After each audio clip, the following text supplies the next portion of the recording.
Hello दोस्तों, exploring education आपका स्वागत करता है डेली हिंदू न्यूज़पेपर के एक और क्वेश्चन सीरीज में। आज की इस वीडियो में हम बात करेंगे 13 जुलाई के हिंदी न्यूज़पेपर से आप लोगों के एग्जाम के लिए क्या क्या इंपॉर्टेंट क्वेश्चन हो सकते हैं। पहला क्वेश्चन कह रहा है कि भारत किस देश से 26 नए राफेल खरीदने वाला है। तो बेसिकली अगर हम बात करें तो अभी वहां पर फ्रांस में ना बेस्टिल डे मनाया जाता है और उस बेस्टिल डे के जो अब की बार के चीफ गेस्ट रहने वाले हैं वो भारतीय प्रधानमंत्री नरेंद्र मोदी रहने वाले हैं। तो उसी में वहां पर एक एग्रीमेंट होने के चांसेस है कि भारत 26 और राफेल खरीद सकता है। किससे? फ्रांस से। अगर हम नेक्स्ट सेकंड क्वेश्चन की बात करें तो नेक्स्ट क्वेश्चन कह रहा है, आपने ना इसको उनका नाम सुना होगा, international society for Krishna consciousness, यानी कि कृष्ण की भक्ति से जुड़े हुए लोग। एक अंतरराष्ट्रीय संगठन है आपका इस्कॉन। इस्कॉन टेम्पल आपके आसपास देखने को भी मिलते होंगे, जिसको श्रीला प्रभुदा ने फाउंडेड किया था। श्रीला प्रभुदा ने बनाए थे इस्कॉन मंदिर, और वो पूछ रहा है कि कब बनाए थे। तो इस्कॉन मंदिर बने थे आपके 1966 में इस्कॉन की स्थापना हुई थी। अगर फोर्थ क्वेश्चन की बात करें, फोर्थ क्वेश्चन ये कह रहा है जो स्कूल बने हैं इसका हेडक्वार्टर कहाँ है। तो इसका हेडक्वार्टर बेसिकली मायापुर इन वेस्ट बंगाल है। ठीक है, मायापुर इन वेस्ट बंगाल है। और जो बी ऑप्शन है इसमें बेलूर इन हावड़ा, वहां पर हेडक्वार्टर है आपका किसका? वहां पर हेडक्वार्टर है आपका परमहंस सोसाइटी का। अब मुद्दा क्या है, देखो एक परमहंस जो आपके इस्कॉन के एक जो वहां पर ना हेड थे इस्कॉन के अंदर, तो उन्होंने स्वामी विवेकानंद के ऊपर ना एक कमेंट कर दिया कि स्वामी विवेकानंद ना मछली खाते थे। अभी उनको क्या कर दिया गया, उनको लाइफ टाइम बैन कर दिया गया है, इस्कॉन से उनको बाहर निकाल दिया गया है और पब्लिक लाइफ से भी उनको बाहर रहने के लिए कहा गया है। तो इस वजह से दो चीज आपकी चर्चाओं में थी, एक इस्कॉन और एक आपका परमहंस मंडली। तो हमने ना दोनों को ही इंक्लूड किया हुआ है।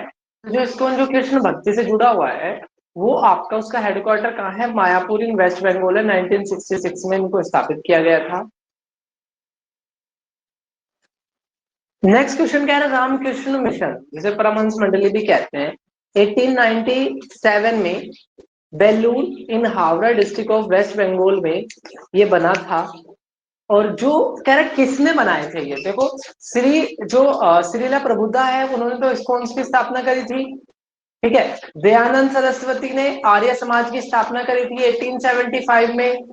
राजा राम मोहन रॉय ने आपका स्थापना करी थी आर्य उसकी ना ब्रह्मो समाज की 1828 में। ठीक है, तो इसका जो सही आंसर है वो है स्वामी विवेकानंद, जिन्होंने आपकी रामकृष्ण परमहंस जो इनके गुरु थे उनके नाम पर, ठीक है, रामकृष्ण मिशन की शुरुआत करी थी। नेक्स्ट कह रहा है कौन सी यूनियन गवर्नमेंट ने, यानी कि हमारे जो यूनियन गवर्नमेंट है, केंद्र सरकार है, उसने अभी जो आपकी नेशनल एजुकेशन पॉलिसी थी, ठीक है, नई शिक्षा नीति थी 2020 की, उसके तहत अभी एक नई चीज लॉन्च करी है। वो क्या है? नेशनल रीजन फाउंडेशन या नेशनल रिसर्च फाउंडेशन। तो बेसिकली इसका नाम है national research foundation. National research foundation की स्थापना, ठीक है, करी गई थी आपकी। ये अभी एक एक्ट था, एक बिल था जिसको एक्ट के रूप में अभी बदला जा रहा है। नाम क्या है आपका? National research foundation. नेक्स्ट कह रहा है आपका when did Malala day celebrate. देखो पाकिस्तानी एक महिला थी जो लड़कियों की शिक्षा को लेकर बातें चला रही थी, ठीक है, जिस पर अटैक हो गया था, ठीक है, और ये सरवाइव कर गई थी। उसके बाद इन्होंने गर्ल्स एजुकेशन को लेकर बहुत कुछ लिखा और इनको कैलाश सत्यार्थी के साथ 2014 में नोबल शांति पुरस्कार से भी सम्मानित किया गया और ये प्राप्त करने वाली वो यंगेस्ट महिला बन गई, सेकंड पाकिस्तानी बन गई और पहली पख्तून, क्योंकि एक पख्तून महिला है तो ये पहली पख्तून महिला बन गई, ठीक है, नोबेल प्राप्त करने वाली। नेक्स्ट क्वेश्चन की अगर हम बात करें तो नेक्स्ट क्वेश्चन कह रहा है कि नाबार्ड बैंक, जिनको आपका 12 जुलाई 1982 को स्थापित किया गया था, मुंबई में हेडक्वार्टर है, और ये ग्रामीण शाखा यानी कि गांव के क्षेत्रों में, ग्रामीण क्षेत्रों में लोन देने वाली सबसे बड़ी संस्था का नाम नाबार्ड है। फुल फॉर्म इसकी है national bank for agriculture and rural development. तो ये पूछ रहा है कि नाबार्ड के कितने वर्ष कंप्लीट हो गए हैं, तो नाबार्ड के 42 साल पूरे हो गए हैं, 42 ईयर्स कंप्लीट हो गए हैं नाबार्ड। नेक्स्ट कह रहा है अभी जो सुप्रीम कोर्ट का कोलेजियम है, कोलेजियम उसको बोलते हैं जो सुप्रीम कोर्ट के अंदर जजों को छांटता है। तो जो सुप्रीम कोर्ट का जो कोलेजियम है उसमें बेसिकली भारत के सीजीआई और 2 सीनियर मोस्ट जज शामिल होते हैं, जो अपने ही तरफ से नाम सुझा देते हैं। वो नाम चला जाता है पार्लियामेंट में, पार्लियामेंट उसको पास कर देती है प्रेसिडेंट के पास, और प्रेसिडेंट अल्टीमेटली नए जज को चुन लेते हैं। अभी सुप्रीम कोर्ट में जजों की संख्या है 1+33, यानी कि एक चीफ जस्टिस ऑफ इंडिया और 33 जज, टोटल 34 हो गए। तो अभी क्या था, इसमें ना 3 वैकेंसी खाली थी, उसमें से 2 वैकेंसी अभी भर ली गई है। एक तो उज्जवल बीरन को बुलाया गया है, तेलंगाना हाईकोर्ट के चीफ जस्टिस हुआ करते थे, ठीक है, वहां से इनको सुप्रीम कोर्ट के जज में शामिल किया गया है। इसके अलावा एस वेंकट नारायण को, जो केरला हाई कोर्ट के चीफ जस्टिस होते थे, दोनों को वहां से बुलाया गया है। और अब सुप्रीम कोर्ट के अंदर रिक्तियां रह गई एक, ठीक है, और 33 जजों का अभी अपॉइंटमेंट हो चुका है। नेक्स्ट कह रहा है चंद्रताल लेक कहां पर है, तो हिमाचल प्रदेश के लाहौल और स्पीति 2 जिले हैं, यहाँ पर आपकी चंद्रताल लेक स्थित है।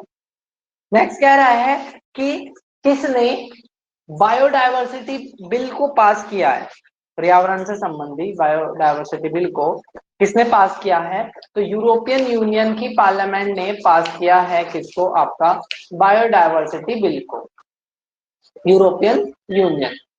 अगला कह रहा है कि इनमें से जो भारतीय बॉलर है आर अश्विन, ठीक है, रविंद्रचंद्र अश्विन के बारे में कौन सी बात सही नहीं है, कौन सी बात सही नहीं है, यानी कि तो उन्होंने तीनों फॉर्मेट को अगर हम मिला ले, वनडे, T20 और टेस्ट, तो 700 विकेट लिए हैं, तो बिल्कुल सही बात है।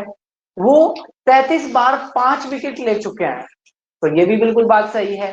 वो पहले ऐसे बॉलर बन गए जिसने फादर और सन दोनों को आउट किया है। तो वेस्ट इंडीज के खिलाड़ी हुआ करते थे आपके चंद्रपोल, और उनके बेटे भी अभी खेलने आए हैं, तो इन्होंने क्या किया है, चंद्रपोल को भी पहले आउट किया था और अब उनको भी कर दिया है। तो इसका सही आंसर होगा नन ऑफ दीज, यानी कि सारे ही स्टेटमेंट रविंद्रचंद्र अश्विन के बारे में सही है। तो ये थे हमारे 13 जुलाई के करंट अफेयर्स के क्वेश्चंस। ये सीरीज आपको कैसी लग रही है कमेंट बॉक्स में जरूर बताना। फिर मिलेंगे एक नई वीडियो में, तब तक के लिए टेक केयर, जय हिंद, जय भारत।